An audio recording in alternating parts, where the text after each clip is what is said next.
देखिए नरखौंडा के इस ऐतिहासिक शिव मंदिर में जो हर वर्ष की बार की तरह इस बार भी जो मेला हो रहा है उसमें हमें आने का अवसर मिला है। मैं सौभाग्यशाली हूँ कि लगातार वर्षों से इस नरखौंडा के ऐतिहासिक शिव मंदिर में जलाभिषेक करने का भी मौका मिलता है और साथ ही साथ जो है वो इस मंदिर के आशीर्वाद भी मिलता है।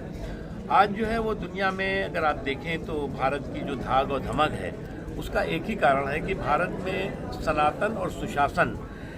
के संकल्प का अमृतकाल चल है और भारत के में जो सुशासन और सनातन की शक्तिपीठ बनी है उसने जो है वो भारत चाहे वो अंतर्राष्ट्रीय व्यवधान घमासान हो और चाहे अंदरूनी व्यवधान हो उसको पछाड़ करके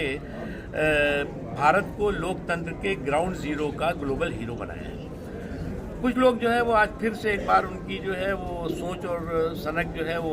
वंदे मातरम को लेकर के सांप्रदायिक संक्रमण से भरपूर दिखाई पड़ रही है। कुछ लोग फिर से जो है वो वंदे मातरम को लेकर के जिस तरह से अस्पृश्यता और असहिष्णुता का व्यवहार करते दिख रहे हैं उससे एक बात साफ है कि ये वो उस मानसिकता से मुस्लिम लीगी मानसिकता से ग्रसित हैं जिसने कि आज़ादी के समय में वंदे मातरम का विरोध करके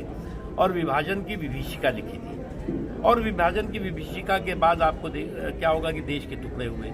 और फिर उस मानसिकता को जो है वो कुछ लोग बढ़ावा देने में कुछ लोग उस मानसिकता के ज़रिए जो है वो सांप्रदायिकता का संक्रमण पैदा करने की कोशिश कर रहे हैं। मुझे नहीं लगता कि इस तरह के चाहे वो सांप्रदायिकता का संक्रमण हो और चाहे कम्युनलिज्म का कीड़ा हो उसे देश स्वीकार करेगा। दूसरी चीज़ है कि मेरा मानना है कि वंदे मातरम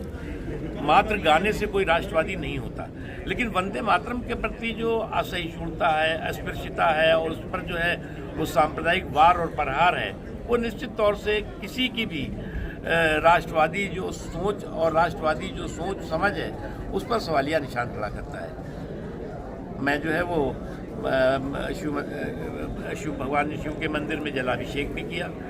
और वंदे मातरम का अभिषेक भी करते हैं तो इससे किसी का ईमान खतरा नहीं होता। जिसका ईमान जो है वंदे मातरम के गाने से खतरे में आ जाता है उससे बड़ा कोई बेईमान नहीं है।